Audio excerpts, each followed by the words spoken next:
Player rating time then for the Lions following their win against the Brumbies. I'm going to give every player in the 23 a mark out of 10. And more importantly, discuss where this leaves them in terms of test selection, because coming into this one, it looked very much like a test 23 or potentially a test 23.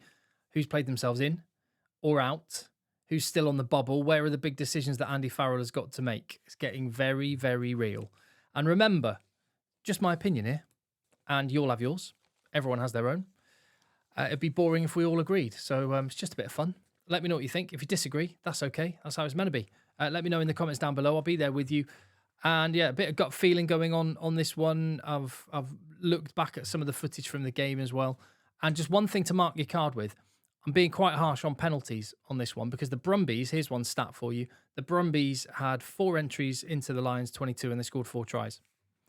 Which just says to me, if you can avoid teams getting close into your 22, then it'll be a lot easier to win the game, funnily enough. I don't think you needed the stats to work that one out, but the Brumbies were getting access to the Lions 22 because of needless penalties, and there were quite a few given away in this game. So that and the breakdown of the 2 things that they can improve on. I gave Ellis Genge 6.5. Scrum solid, good carries. He did go off his feet really clumsily for a penalty right under the ref's nose, and that led to one of the Brumbies' tries. So I've marked him down for that one. Also, just to kind of calibrate it a little bit in your mind, 6 out of 10 for me is decent, solid. Did what you would expect with nothing really special on top. So Genge 6.5. Porter backing him up. I gave him a 7. Thought he was really busy when he came on. Got really involved, loads of carries, and the 2 loosehead props there. I mean, Skuman was excellent in his last game, but he is the 3rd choice. It'll be Genge and Porter. Don't really mind who starts and who finishes. Happy days either way. Sheehan was absolutely class. Would have been man of the match for me, except for a couple of penalties that he did give away. 100% line out. So good on the carry.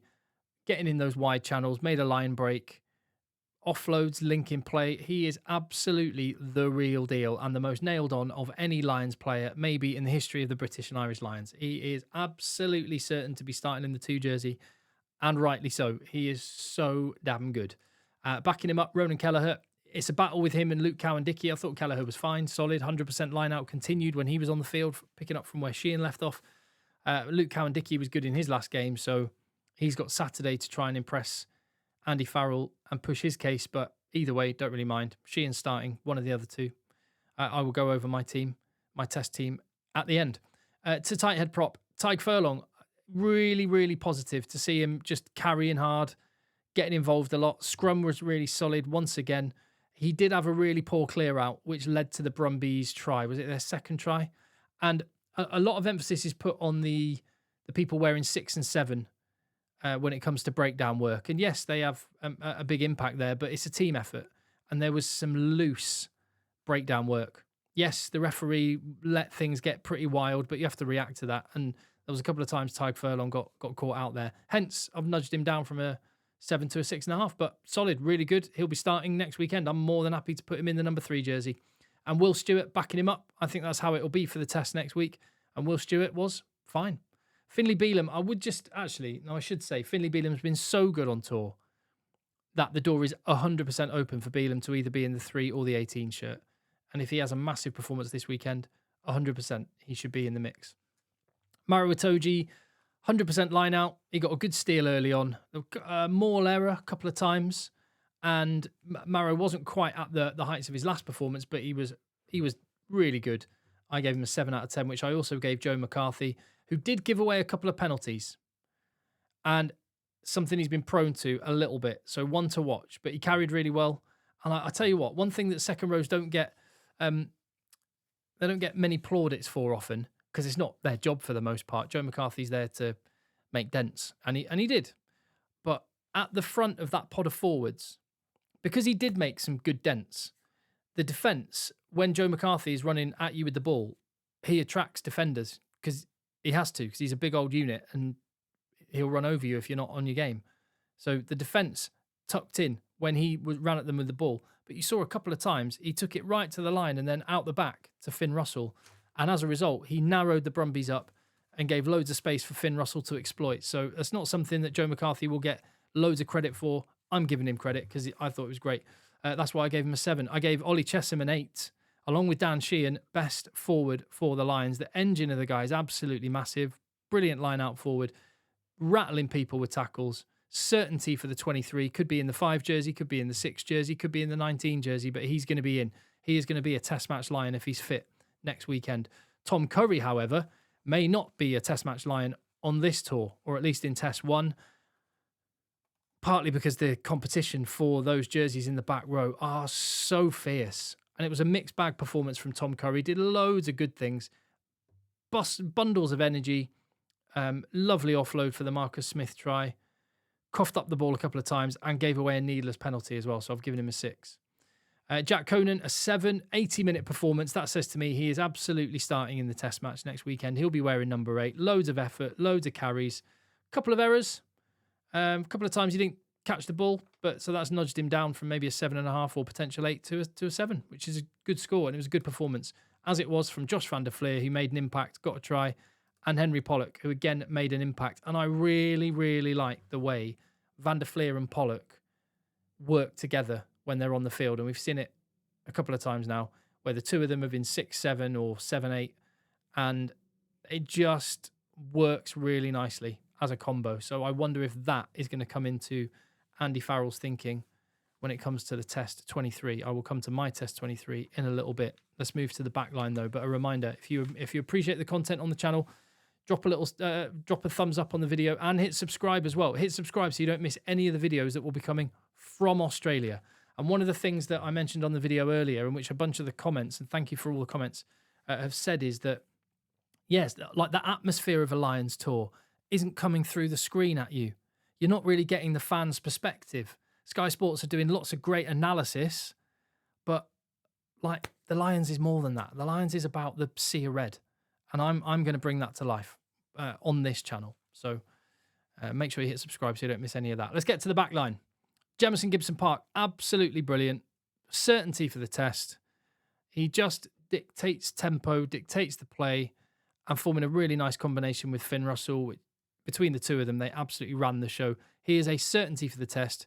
Jamison Gibson Park is not going to be named in the squad for Saturday. He's going to be kept on ice. Him and Finn Russell will be like wrapped in cotton wool till next weekend because they bossed it.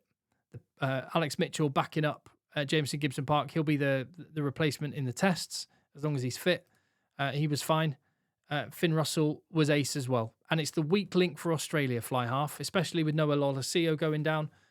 We don't know who's going to start. Is it going to be James O'Connor? Is it going to be Bernard Foley? Is it going to be Ben Donaldson? Is it going to be Tom Liner? Who knows? We know exactly who the British and Irish Lions are picking as their 10. It is Finn Russell, and rightly so. He is just bossing it. He's got time on the ball. He's picking great options. He just looks so classy and so fluid. And one thing that doesn't get mentioned enough, but I mention it regularly, and I'm going to mention it again, his defence is great. He put in a bone rattler in that first half, which actually kind of, I don't know, sparked the Lions into life when he put that shot in. So loved Finn Russell's performance. One of the other contenders for man of the match for me. Bundee Aki, I've given him a 7 out of 10. It's such a tough shootout to call between him and Sione Tuipulotu. I think they will both be in the 23. I'll come to what I would pick in just a minute when I've gone through the rest of the players. He had some lovely moments. Shaky start when he passed straight into touch, trying to reach James Lowe. But nice carry ahead of the Chesham try, giving a bit of go forward and direction. And that tried and tested combination with Gary Ringrose, who for me was the star man for the Lions. I thought he was absolutely quality on both sides of the ball and just showed class. His first Lions tour, and I think he's going to get a test Lions cap. Could still be Tuipulotu. They've got Saturday to go and prove themselves. But I would pick Ringrose right now for the test next weekend. I thought he was absolutely brilliant. James Lowe, from the best player on the park, in my opinion, let me know if you disagree, to the poorest player on the park. For me, I thought James Lowe had by his very, very high standards, had a poor game. So I've given him a 5. Yeah, he scored a try. I mean, he should have scored 2. I still don't understand how he didn't score that first try. It was almost harder not to score it than to score it. I mean, in fairness, he probably did, but he made it a lottery by allowing it to go to the TMO rather than just diving over the line, as I mentioned on the video earlier. But with that and the way that he was bundled into touch on his first carry, just made me, I don't know. There was something that told me wasn't 100%. And it's really tough. The number of games they play with the travelling they've got to do, all the training that they're doing. James Lowe is a guy who plays maybe 10 games for Leinster a season and, you know, another 10 for Ireland. And here he is on a Lions tour they're going back to back to back. It's really tough. So I wouldn't be surprised if he was kind of not feeling quite 100%. I would 100% have him in the test team for next week. I'll go through my test team in a minute. So one bad performance for me doesn't mean you're out of the team. Far from it. I think what you've done previously, both on this tour, this year, and in your career, I think that really matters. And experience and pedigree is hugely important and should and will come into the equation. I think there's a lot of this Lions selection conversation which goes down, oh, that player played really well in the last game and that player didn't play as well in the last game. Therefore, that player that played well in the last game should be picked above him. There's so many other variables to consider, not least experience of top test match rugby. And James Lowe's proven it on the biggest stage. So I would definitely go for him still, but bad day at the office for him. Tommy Freeman, yeah, decent enough. Didn't connect with Gary Ringrose, and it still feels like Tommy Freeman. He's been caught out a couple of times. It looks like he's playing the Northampton defensive system whilst playing in Andy Farrell's defensive system, or Simon Easterby's more the point. And there was that lack of connection between him and Ringrose. He had to fly off the line and just smash someone. I mean, Brumbies probably still would have scored anyway because they had an extra man, but getting caught in no man's land, not an option. So that's the little blot on his copybook. However, the energy that Tommy Freeman always brings, the way that he chases after lost causes and kicks, absolutely love that about him. He is a big old unit. Australia are absolutely going to come with an aerial game with Suaalii trying to put pressure.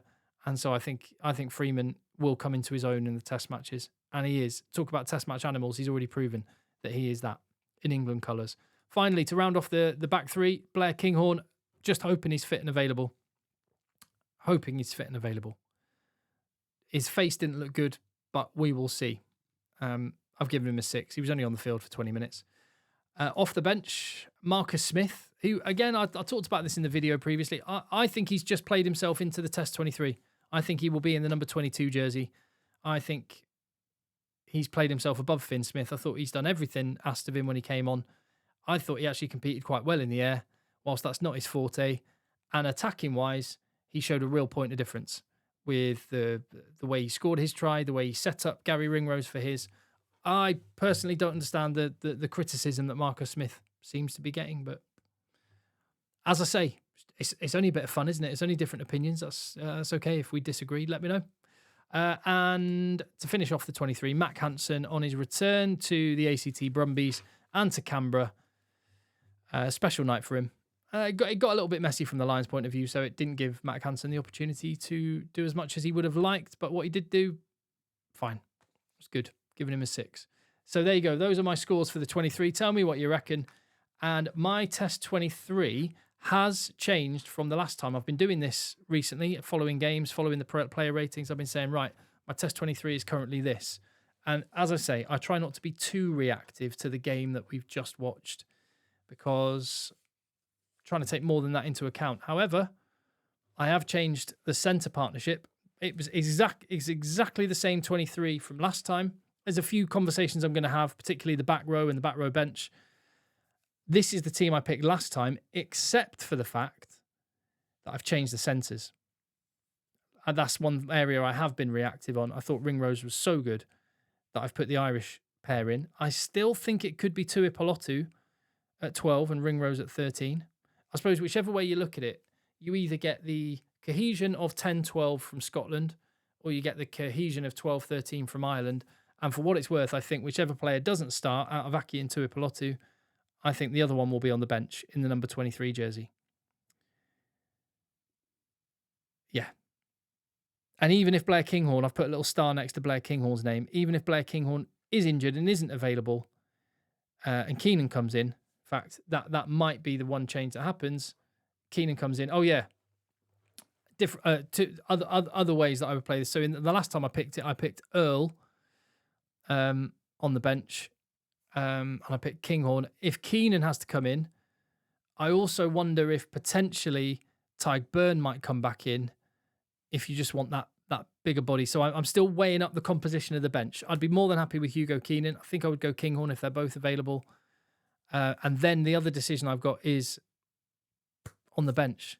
As you see, last time I did it, I had Van der Fleer and Earl. Van der Fleer and Pollock work really well together. I still wonder whether Burn might come back into the reckoning.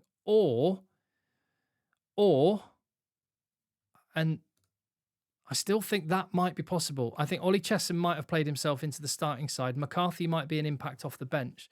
And I'm sure there'll be a lot of people going, what, Curry? I'm not saying this would be my team. I'm just throwing it out there. The breakdown is an issue for the Lions. There's no getting around it. The breakdown is an issue. Is that an argument to have 2 sevens in your back row? Quite possibly, yes.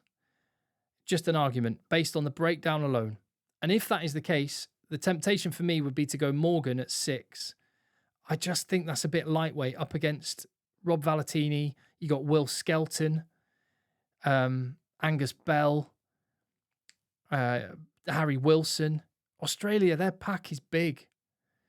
And I think Curry's just got that 6-7 key. He's got about a stone on each of the other possible sevens. So if you went with the 2 sevens in the back row, I think maybe keeping Morgan on the bench and starting with Curry just for the fact he's a bit of a bigger body, that would be the way you go. But I'd probably favour Chesham at 6, as I've put up before. And the other element to discuss is 5-3 or 6-2 on the bench. I think without Kinghorn, it has to be a 5-3. Because if Keenan goes off, Smith can cover. If Aki goes off, you've got a 12 in Tuipulotu. If Ringrose goes off, Tuipulotu can slot in there. If a winger goes off, then Tuipulotu can come into the midfield and Ringrose can cover on the wing. But yeah, I think you have to go 5-3. But if you were going to go 6-2, I don't know. This is like my mad selection. This is like my mad fast selection. You go Morgan and Van der Fleer in the back row. And Earl, Pollock. And then Earl can also cover 12 in an emergency. And Pollock, just to get that Pollock-Van der Fleer combination later in the game. So that would be like my go for the jugular attacking selection. But in test 1, I don't think Andy Farrell will do that. And I think maybe the most likely team is that one. Could even get Burn back in. 5-3 split. Oh, it's going to be interesting. Lots to discuss between now and then. Obviously, we've got loads of time to talk about this. And there's a whole other game to watch before then on Saturday. And the team for that will be announced tomorrow. So plenty of videos coming thick and fast. Hit subscribe. Give the video a thumbs up. Tell me what you think. I'll see you on the next one.